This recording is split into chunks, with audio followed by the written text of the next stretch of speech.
J'ai présenté mon document officiel, le passage m'a été refusé. Sur le permis, j'étais décrite comme une femme et non pas comme une jeune femme avec de longues et larges manches.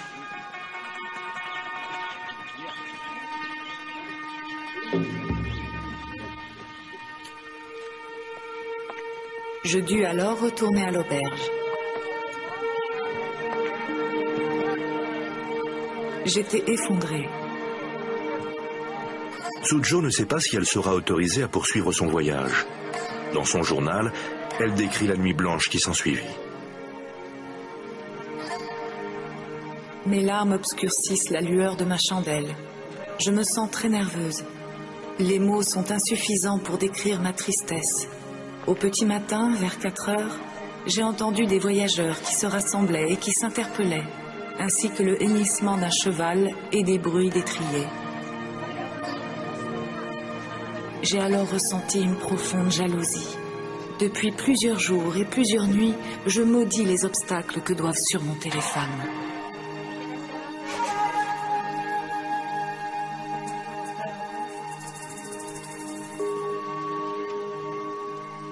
La détresse de Tsujo n'a rien d'inhabituel. Sous le règne de Iemitsu, quiconque enfreint les règles encourt de sévères punitions. Une communauté particulière subit une persécution systématique pour ses croyances, les chrétiens.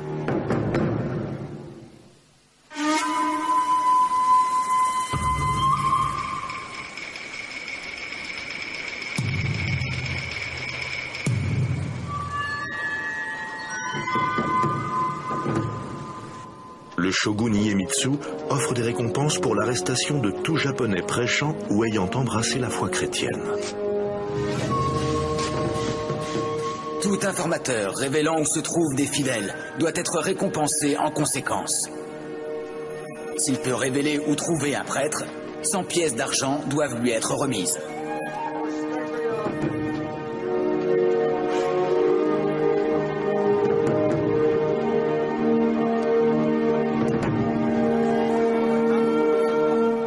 Il ne faut pas oublier que lors de cette période de l'histoire japonaise, la répression est omniprésente.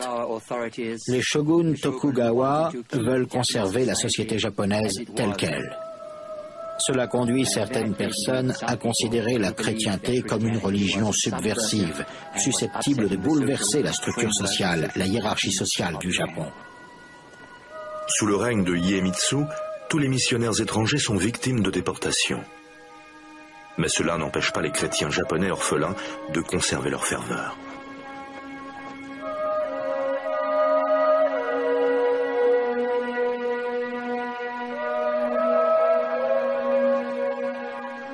De très nombreux chrétiens japonais sont touchés par une foi extrêmement profonde, notamment dans les régions où le christianisme s'est enraciné pour les 3 ou 4 générations à venir.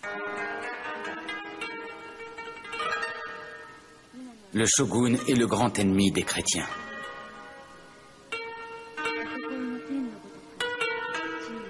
Un marchand européen témoigna des persécutions dont il fut le spectateur.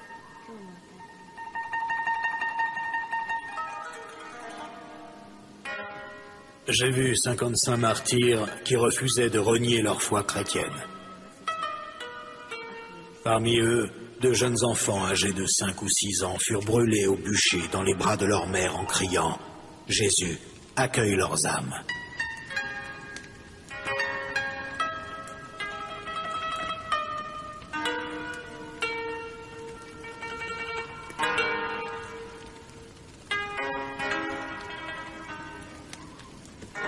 Je dirais que progressivement, Iemitsu, le 3e shogun du Japon, a développé une crainte pathologique et morbide du christianisme. Les shoguns pensaient qu'ils représentaient une menace à leur pouvoir.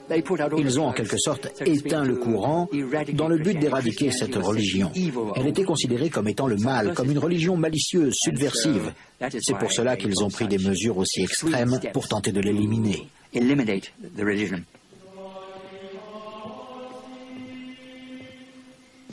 En dépit des persécutions, le christianisme a su toucher de nombreux Japonais mécontents. ils entrèrent en résistance, prêts à devenir des martyrs au nom de leur foi. Je suis japonais et frère jésuite. Je n'ai commis aucun crime, pourtant je meurs simplement pour avoir prêché la religion de notre Seigneur Jésus-Christ. Je me réjouis de mourir pour cette cause. C'est une grande bénédiction. J'affirme assurément qu'il n'existe point d'autre salut que la voie chrétienne.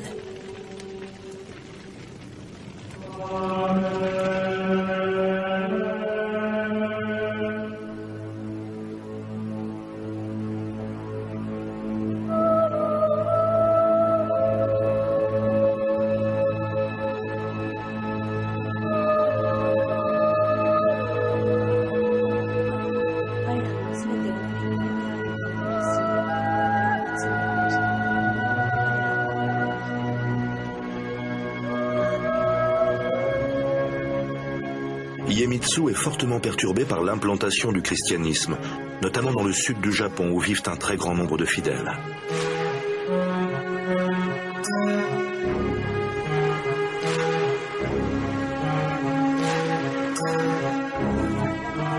Comble de l'indignation, nombre d'entre eux sont d'anciens samouraïs contraints de se reconvertir en artisans ou paysans. Néanmoins, ces chrétiens n'ont rien oublié de leur formation de samouraï et restent très habiles dans le maniement des armes. Pour Iemitsu, la situation est intolérable.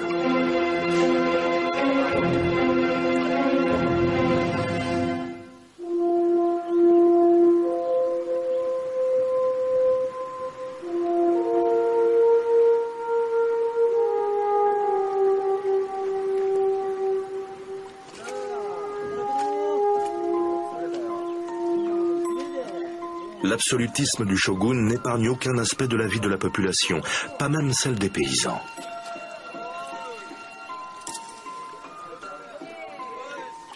Les paysans doivent travailler de l'aube à la tombée de la nuit.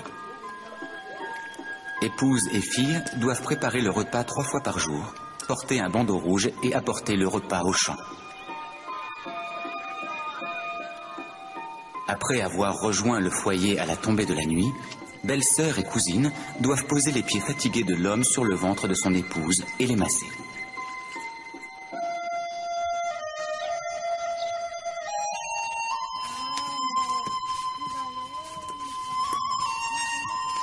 Outre les édits insupportables du shogun, les fermiers sont également soumis à de très lourds impôts.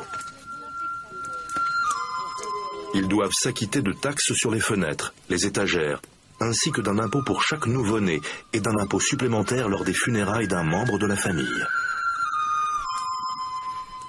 L'impôt est payable en riz, la devise de l'époque.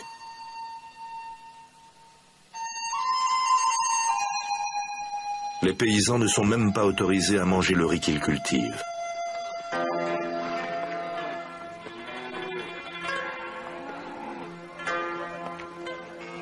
Ces impôts sont prélevés par les daimyo afin de financer leurs coûteuses processions jusqu'à Edo et afin d'assurer la subsistance de leurs samouraïs.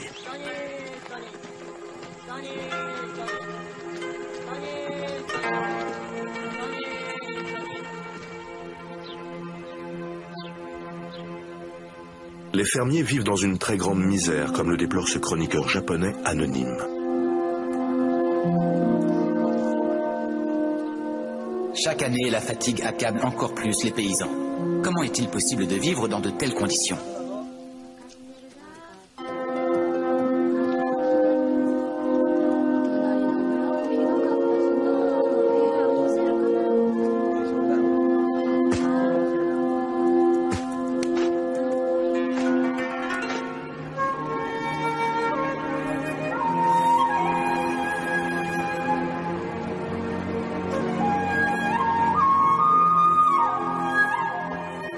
Dans la péninsule de Shimabara, située au sud du Japon, sécheresse et famine réduisent des récoltes déjà bien maigres.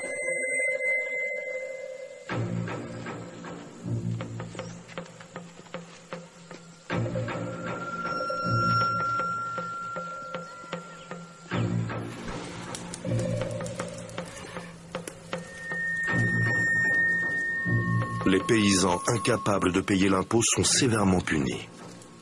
Au milieu du mois de décembre de l'année 1637, un terrible incident met le feu aux poudres.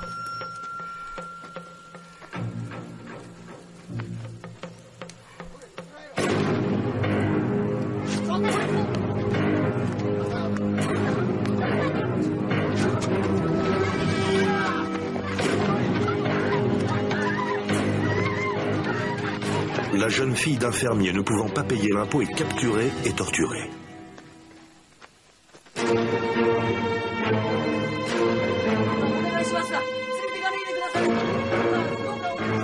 Dans un accès de fureur et accompagné d'amis, le père tue le gouverneur local.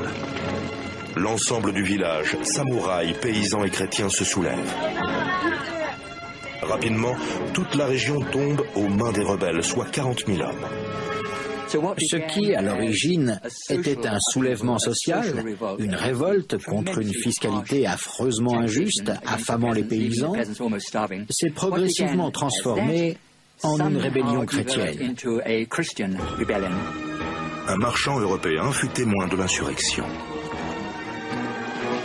Quelques jours après le soulèvement, les chrétiens rejoignirent les fermiers.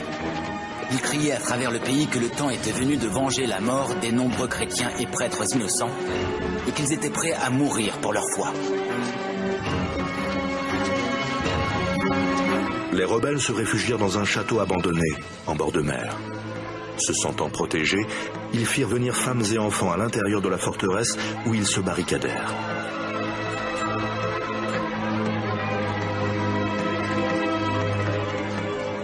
Les paysans appartenaient à la classe sociale la plus basse, la plus pauvre. Ils n'avaient pas le droit de se révolter. Non seulement ils l'ont fait, mais en plus ils étaient bien organisés militairement. Bien évidemment, le shogun était très préoccupé par la situation, car cela pouvait servir d'exemple aux autres régions du pays, elles aussi très mécontentes des impôts écrasants que devaient payer les paysans. Le shogun ne tolère aucun dissident, et particulièrement ceux qui implorent l'aide de Jésus. Il envoie ses troupes à Shimabara pour mater la rébellion. Pendant 4 mois sanglants, à court de nourriture, les rebelles parviennent à résister aux attaques du gouvernement.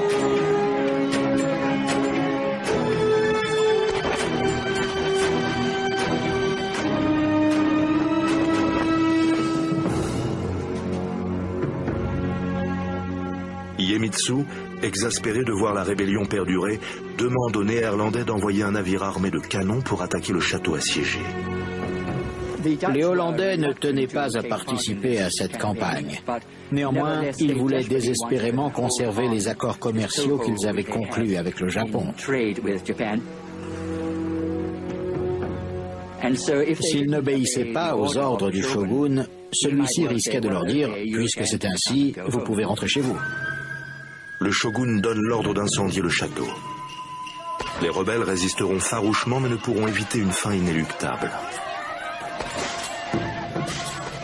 Finalement, les résistants affamés à l'intérieur du château assiégé devront se rendre. Leur reddition donnera lieu à un terrible massacre.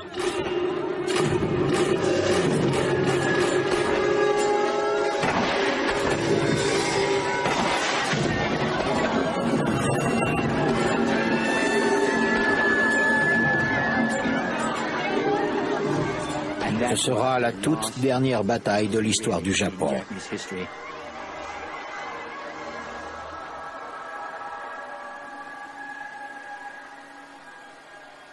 La rébellion de Shimabara fournit au shogun le prétexte idéal pour éradiquer le christianisme. Le shogun prit par la suite des mesures draconiennes en coupant le Japon de toute influence chrétienne, en isolant le pays. Iemitsu estimait que ces étrangers avaient causé trop de soucis et qu'ils constituaient une complication inutile dans son organisation sociale. Il tenait à conserver la société japonaise telle qu'elle était à l'époque. Il refusait tout changement.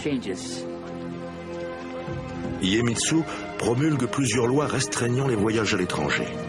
Sous peine de mort, aucun Japonais n'est autorisé à quitter le pays, et ceux déjà à l'étranger n'ont plus le droit de revenir.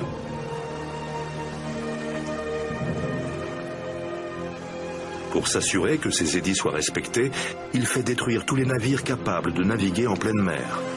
Il interdira également l'entrée de tout bateau étranger provenant d'Europe. Seuls les Hollandais sont autorisés à demeurer au Japon et à faire du commerce, mais sous des conditions très strictes. Les restrictions maritimes sont destinées à empêcher tout contact avec le monde extérieur. Elles sont conçues pour contrôler le commerce et pour empêcher les missionnaires chrétiens de venir au Japon y faire du prosélytisme. Elles constituent le fondement de la politique étrangère des Tokugawa tout au long de leur shogunat. Une politique considérée comme le début de l'isolement du Japon.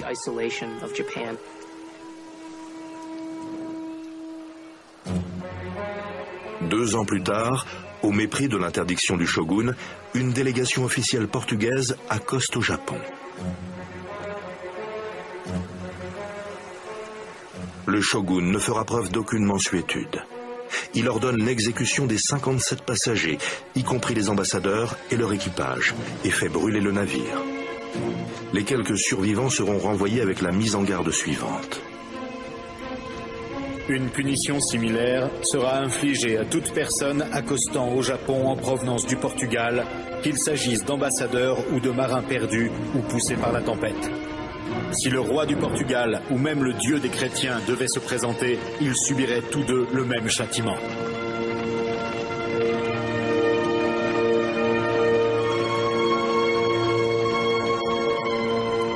Les portes du Japon se referment définitivement. Elles ne s'ouvriront de nouveau à l'Occident que 200 ans plus tard. Telle fut la volonté du shogun. Néanmoins, nombreux sont ceux qui se demandent comment cet empire replié sur lui-même peut survivre dans un monde évoluant sans cesse.